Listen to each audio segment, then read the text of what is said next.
So I'm going to try that again because I've recorded loads and I've never pressed record. So these are airport driving clips that were on the members only.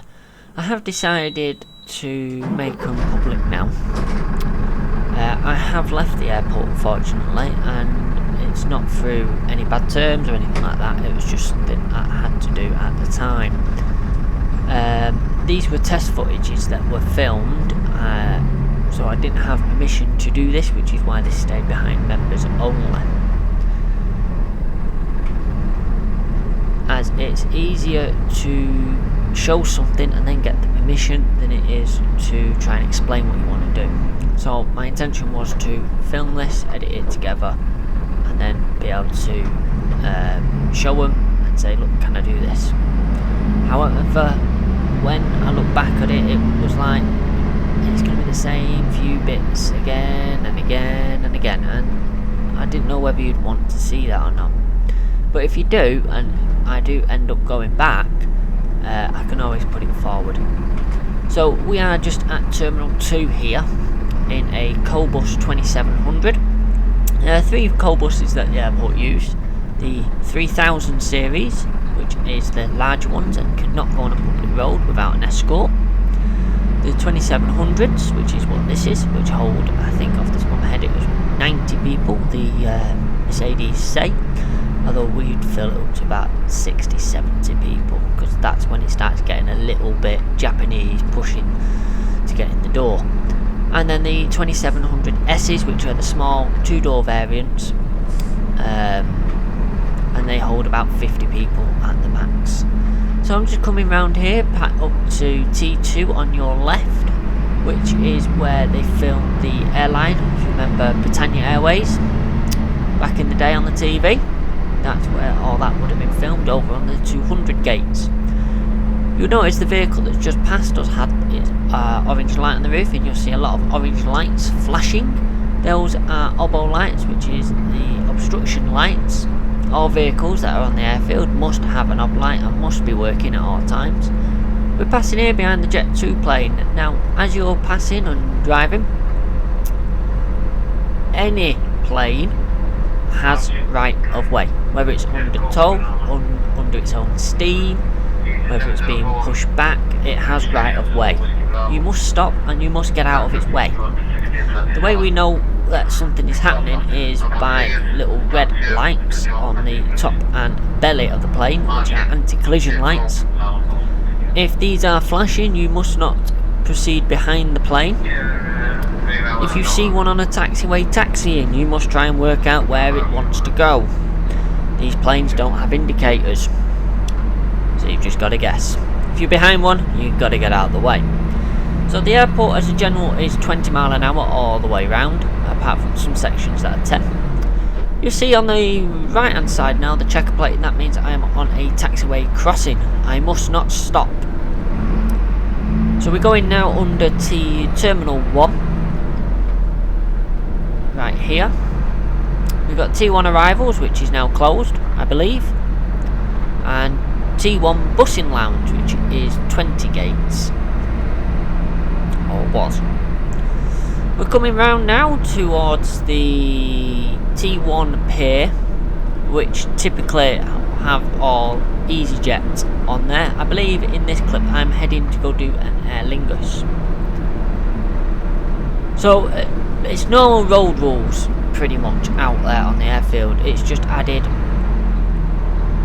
rules of who gives way to who in certain situations. Certain roads have more priority over other roads. So you'll see now as we're coming down here, you've got the EasyJet plane there. We're looking, it's got its steps on. It's got steps on the back, but they've come off, so it looks like they've been. It's just come in. So you've not got a problem there. You've got to work out. So you see the red flashing light now in the distance along with the white one. The white ones are the wing lights. The red one is the anti-collision light. Typically you can drive over stands. Stand speed limit is 5 miles an hour, if I remember rightly off the top of my head. It was either 5 or 10 when a plane is on the stand. going to turn around here now. So this is the old A380 stand. I don't know if the A380 still goes from there or not now. T2 has been finished, but that is what this stand is here. It is a humongous stand. You could do donuts in it, it's that big.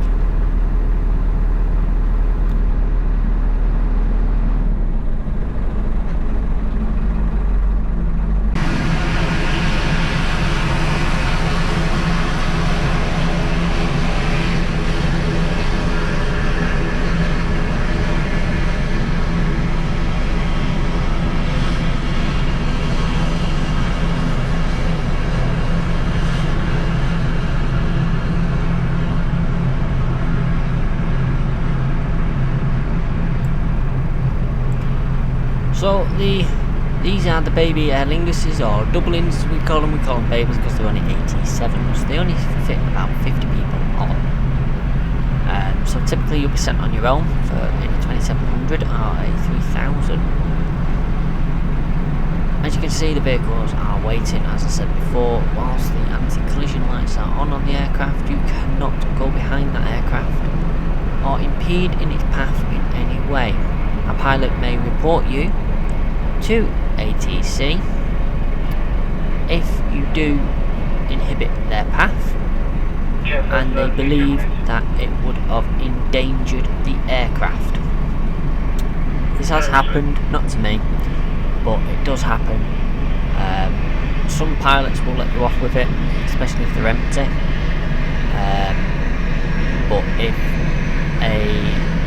someone gets injured on the plane because the pilot's had to brake heavily to avoid you, then you will be seen as endangering the aircraft.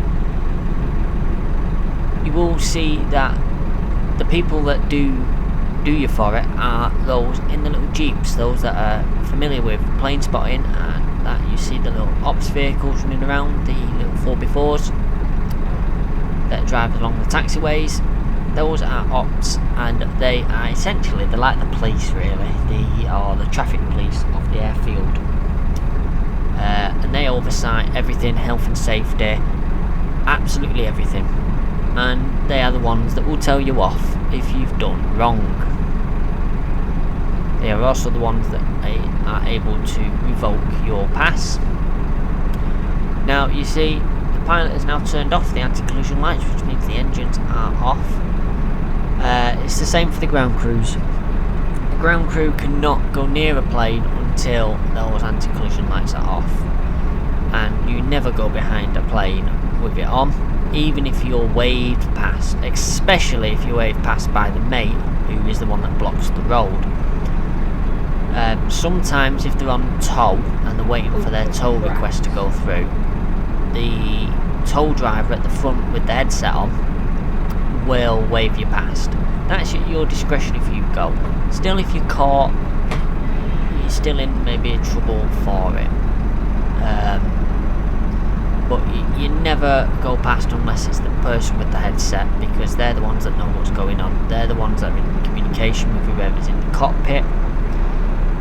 And the person in the cockpit is obviously the one in communication with air traffic control and receiving all the information and the clearances. So yeah, here you're supposed to wait for a cone, but I decided, as there is vehicles already at the rear of the plane, it was still safe for me to approach. There is no reversing on a plane stand, not without a banksman, which is why you see a lot of airport vehicles. When you go to the airport, you'll find a lot of them have two people in. It's mainly for banking. So these Cobuses as well, they have a unique system. So on a typical bus, if you kneel in the front corner. But because these have doors all the way along, you will kneel the entire side of the vehicle. Whichever doors open is whichever side is kneels. It's not so much a switch, as you'd have to press it every time. It's a switch that you can leave on. You just have to be mindful that if you're near a curb, turn it off. If you open one side doors, like here I've opened the right hand doors and then open the left hand correct doors, the bus will just hunker down to the floor. It will kneel both sides. It's important that you open the correct doors, just as important as you take the passengers to where they're supposed to go.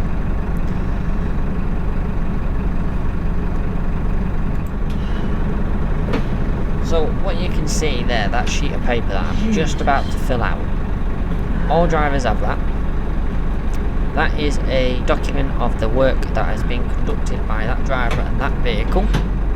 So that will contain details such as the aircraft call sign, the type, the stand that it is going on, the scheduled time of arrival, what time you was in place, what time you started loading up, what time you arrived at the drop-off location, what time you finished. It'll also have on it where you're taking the passengers. It's always worth double checking that when you arrive at where you're taking the passengers, that is what is on your sheet. So now we're going down the road. You see, you might just be able to make out those double white lines on the left. That signifies the edge of the taxiway. You must not, as a bus driver or anyone that does not hold the correct license to go on a taxiway, cross those white lines unless you have an escort. An escort is basically you know, in like when you see the planes with the big with the 4x4s from Aerops in front of them with the follow me, that's basically what it is. If you need to go somewhere that you cannot access by the road, you will have to rendezvous at a specific point, call the tower, and then request a follow me escort to get to where you need to go. So for like Signature and the other terminal, if you need to go there in a bus, for instance, because we're not authorised to drive on the taxiways, then we must request Aerops for a follow me. Follow me's are quite interesting, as typically Aerops might bugger off down the road and you're left with your foot down in the bus trying to keep up.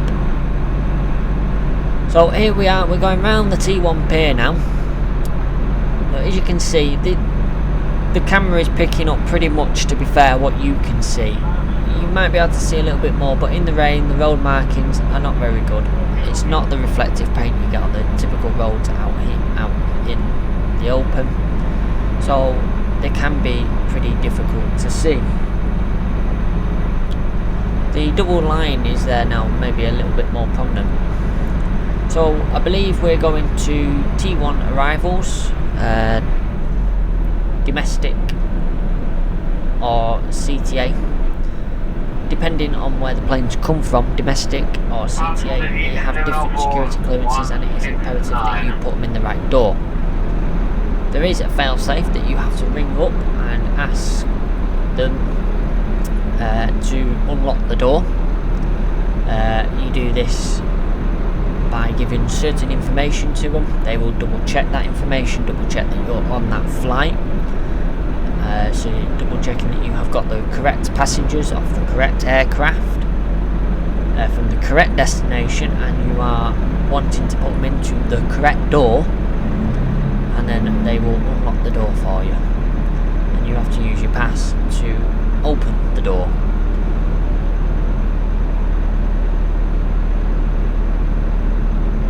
So the vehicle in front is the same as what I am driving. That is a 2700. As you can see, they are 3-door vehicles. They are quite long and can be sometimes quite difficult to manoeuvre. Some of them are very easy to manoeuvre depending on the steering lock that they've got. So I am now going to cut this now as we're arriving at T1 arrivals. I believe that is something they may not want to have there. So I've now dropped off, just filling in my sheet. Now the rule that I said before, where there's no reversing on an airfield, this is without a banksman. This is one of the places where we do reverse without a banksman. It's the only place we're authorised to do so. So we have to shunt back, because the tunnel ahead of us is too low for a Cobus to go through.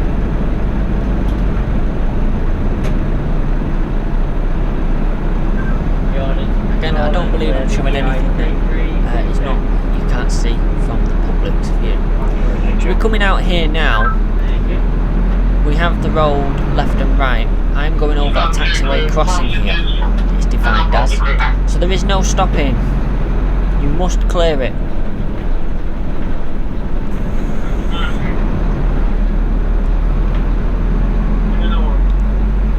Once again, I'm heading down the 200s, or what is now, I believe, the 300 stands. You can see now very clearly that double white solid line that marks the edge of the taxiway and the edge of the road. They typically don't mind, especially in the larger vehicles, the trucks, the buses, if you slightly cross over the line, but you cannot just blatantly drive into the taxiway. That doesn't wash. But cutting a corner or slightly drifting over it to allow another large vehicle to pass on the other, coming the opposite way, such as like the super tugs, that's allowed.